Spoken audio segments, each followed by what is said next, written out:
This is everybody's day. This is everybody's day.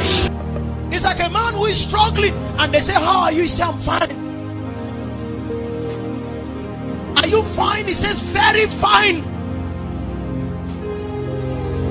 And the night the Lord beholds his people and he says, how can you say you are fine?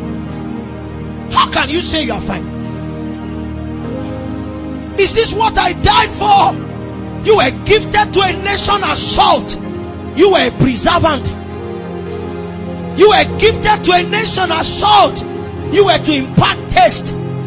You were gifted to a nation as light. Why is your nation dark? How can you say you are fine?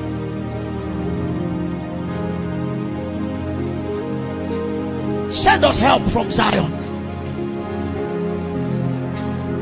In the name of Jesus.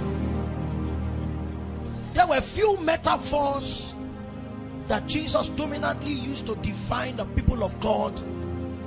And two of the most dominant was that he communicated that his followers, the church, was light and was salt. But he gave us, there was a caveat he added to it, and there's a possibility that your salt loses its savor. And in that day, he loses his place in the food making room. It finds itself on the street and is trampled upon by men. He also made us understand that it's possible that what a man calls light is darkness. And he says the darkness of that kind of man is going to be so great. What is light? Light is security. Because in trying to walk through this building, if we leave it by this same arrangement, except if you have mastered it, you will be bruised before you get to the door. Light is preservation. Light is confidence. There's a way you move when the whole place is lighted, because you know there's nothing to fear. Light is direction. Light is a platform for creation. We see light is a governing reality, so that when it's dark, you know it's night. Day breaks because light shows up. Am I right? It means light is actually God's signal for a new season, for a new day. Until the church rises, a nation will not rise. There are nations of the world whose destinies were not tied to the churches in those nations. I have found out in God that in Nigeria, the destiny of the church and the nation is tied. The nation cannot rise for the church to rise. It was designed to be the other way. And like I said a few days ago, the revival in the church is what will occasion the revival in the nation. Light, light, light. If my people, which are called by my name, shall humble themselves and pray. They can humble themselves and cry. They can humble themselves and grumble. But the next accurate step is that they must pray.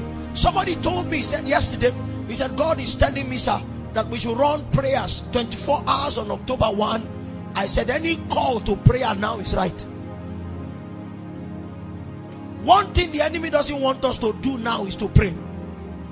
Any call to prayer now is right. Even if you don't have a prayer point, but you sense a nudging, come to prayer. You will be inspired. Our future is tied to prayers. Your PVC will only be as powerful as the quality of power we have secured in prayers. The knees before the ballot boxes. That's the arrangement. Who has voted here before? How long does it take to vote? You said minutes. No, I mean the actual voting. It takes a few seconds. You look for the party. You are not blind. You see an umbrella. You know it. You see a broom. You know it.